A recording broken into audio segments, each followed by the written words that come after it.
And let's go. Another day, another chance, another win, another dance. Today I'm discussing to you all about something that we've been going over so far. So what we've been going over is all our stuff like our Redux, pretty much everything that we need to go over.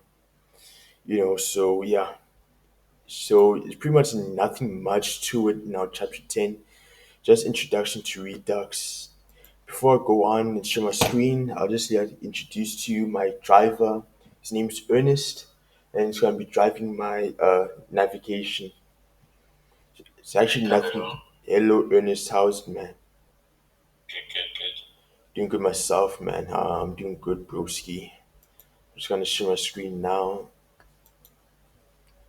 Entire screen.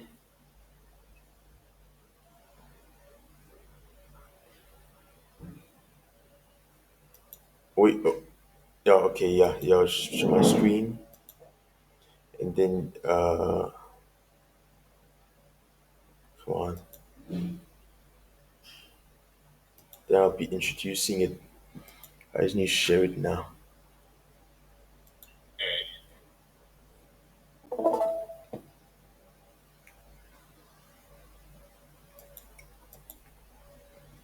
So this chapter is basically just introducing Redux. Yeah, it's pretty much it. I mean, it's nothing much, just introducing us to Redux. So, what is Redux? Okay. Redux is a library that helps us manage the state of our application. So, it is typically used in medium to large applications with complex data flow.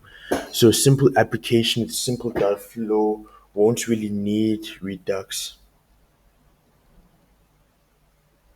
In fact, using Redux can hold unnecessary complexity to application, but what is considered a large application. So in a typical React app, each component maintains its own local component state. This fits well with the principle of encapsulation, but it can be a problem when there is multiple views that communicates with the same data, especially when the views do not share a parent-child relationship. So in each scenarios, we often have multiple copies of the same data that are independent of one another. So when a view updates the data, we need to do extra work to keep the other views data in sync. So for example, in Facebook, we have three views to represent. Okay, so it's pretty much going with synopsis of Redux. So it's pretty much a synopsis of that. It's just Redux. I'll just go over to the summary as Ernest will explain the rest. So as so I don't need to go into detail that much about it. Yeah, maybe you can just read for us like the summary of the chapter. Yeah, that's what I'm gonna do now. Okay, I think okay, yeah, it is. So wait, yeah. It's supposed to be So down. the code explanations pretty much we initialize the state to initial state to create an empty array. The rest of the code is a series of else statements where we handle our actions, so on and so forth. So that's pretty much what we're dealing with here. And yeah, I mean it's nothing much. So Ernest, if you can take Okay, it away, that would be appreciated. If you can share your screen, just take it away. Yeah. okay.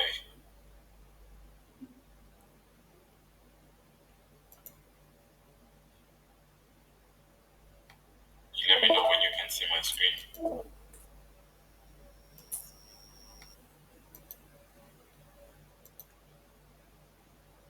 You let me know when you can see my screen. Nope. Okay, I can see it now. Right, I Oh, can you see can it. see. Yeah, I can see it. Yep. Okay,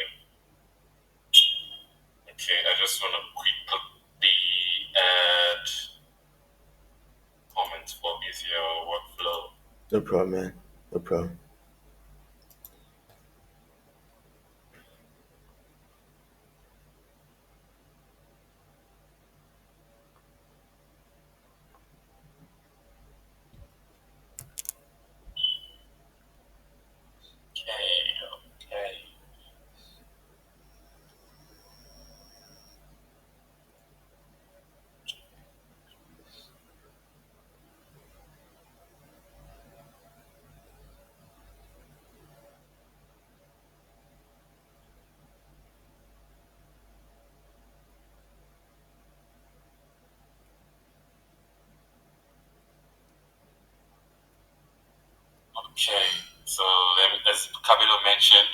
Redux is introduced as a state manager management library to maintain global state Yeah. outside components.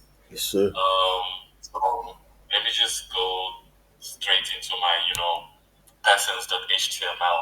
So this there's not much that's going to be happening here. This was just a basic introduction to Redux, to us as beginners. So you can see you already know our functionalities or what our HTML is going to be doing. We have our basic HTML, setup, which has the head, the body, and all other elements like your script tag and all that. You can see here my title. I have list of persons, and then I'm gonna have a H1 element which will be showing in our front end, and then in our script, you know, uh, in our script, you can see. This is our action creator. This function create and add action. It takes a person's ID name and age and returns an action object. So you can see here's our function of add person, which takes in the three parameters of or that three arguments. Let's say parameters, ID, name, and age.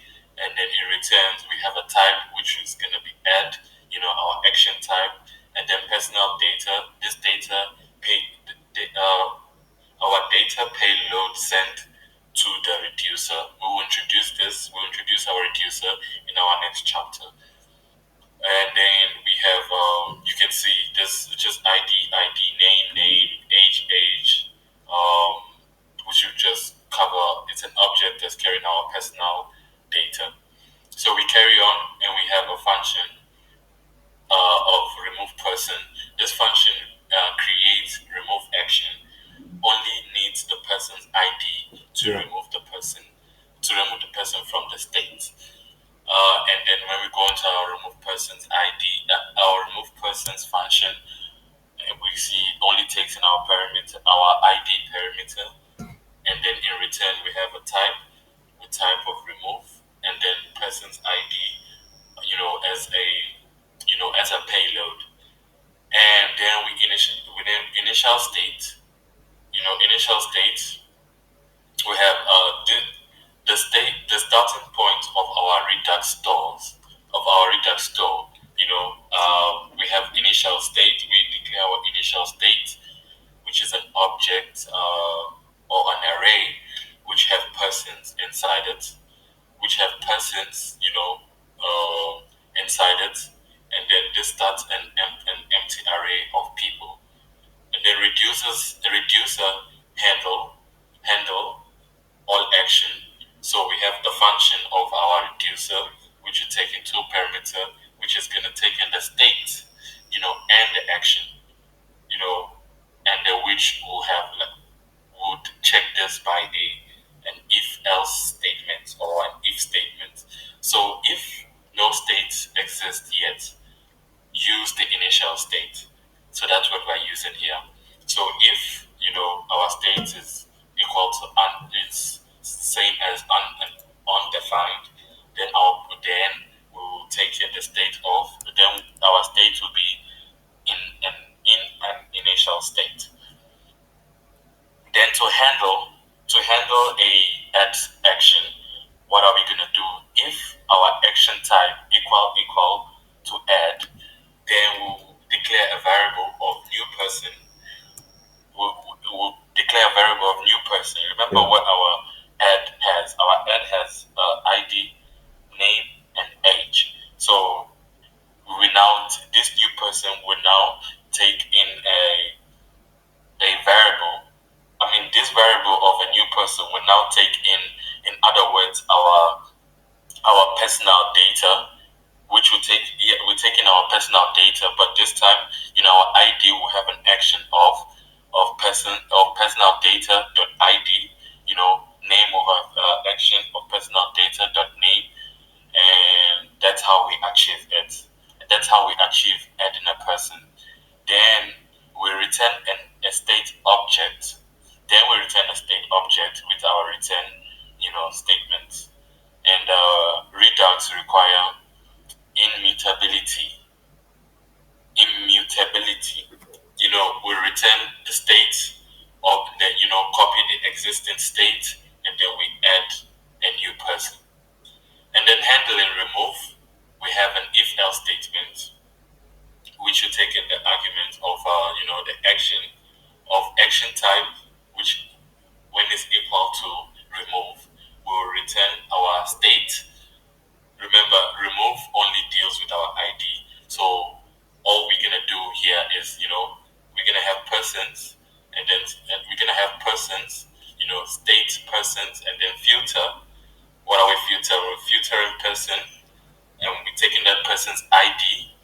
Then then we execute our action of remove person by ID.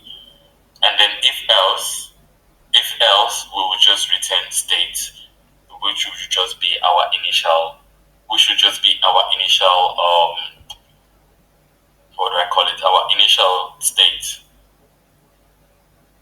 And now we go on to, create a Redux store and using our reducer. So we declare a variable of our store, which will be equals to redux.create store, and we're taking a parameter of reducer. And then this, we have subscribe a function to be called whenever your state changes. So this our store that subscribe and then show state subscribes a function to be called whenever our state is changes. So that's what this our line 97 does. And then this function of show state, this function logs a current state to our console. So this show state basic this show state function basically will log in the current state of our state to our console. And here we will say this add person to all. So this just now we're just making an example of, like, we're now using our Redux. We're calling our state, or we're calling our, what can I say? Yeah, we're calling our variable which we declared here to create a store. So store dispatch add person, and then one, and then Greg 5. So this is the ID, the name, and age 5. Let's say 51. Also, Bubble was like 5. Why? 51. So there's an example of how we call the store, and this will be displayed in our console. And then I'm also going to show an example of how to remove person. So in my front end, remember I said I will only have a list of persons, Yeah. as on my main page, and we can see here on our console we have an object, that have persons, and we can see the ID of one, the name Greg, and I have not refreshed here, so that's why it still has 5. If I refresh here, Go one. we will see that changes into 51. Oh, 51. So that's basically, you see, we added a person into our store. Kabelo, you with me? I know, I'm with you. I'm there. Yeah. Okay. And then when I go on and enable this, oh, why using Django project? Yeah. Now if I use dispatch remove person, calling the person by ID 1, let's see what happens. I refresh. Um, Remember, I'm calling two things, so let's see what this one has. So this one has an empty array because initially I called the person and I gave it those arguments, and secondly I also called the person and used the method of remove, and then the action of remove was used, and it removed all the parameters. It just removed everything, and now it's just an empty array, like initially. I don't know, Camilo. That was so basically that's what our Redux, that's the introduction of our Redux. Then what does it do? It goes ahead and initial states. Yeah. We have our initial states, Yeah. then we have our reducer, which Yeah. handles all actions, Yeah. and then we go on to store it. Right. No problem, man. You know, No problem, man. yeah.